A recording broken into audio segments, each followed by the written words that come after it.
हिम्मत और हौसले की आला मिसाल। छोटे कद का मुआशरे में मजाक बनाया गया, लेकिन खातून टीचर ने फिर भी हिम्मत न हारी। भारत की 90 सेंटीमीटर कद की टीचर बच्चों की आइडियल बन गयी। रीता रानी, जो इंडिया में एक स्कूल टीचर हैं, सिर्फ 90 सेंटीमीटर कद रखती हैं, मगर इनकी हिम्मत और हौसला बेमिसाल है। छोटे कद ने उनके लिए जिंदगी के सफर को आसान नहीं बनाया। उन्हें माशरती रवैयों, मजाक और कम मौके का सामना करना पड़ा, लेकिन वो कभी पीछे नहीं हटी।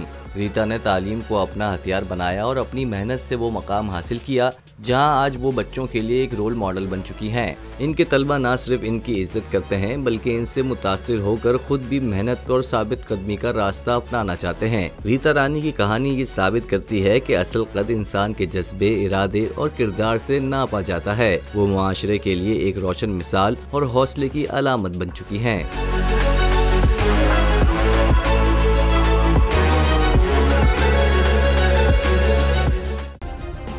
सब्सक्राइब करें और बेल दबाएं ताकि कोई खबर रह न जाए।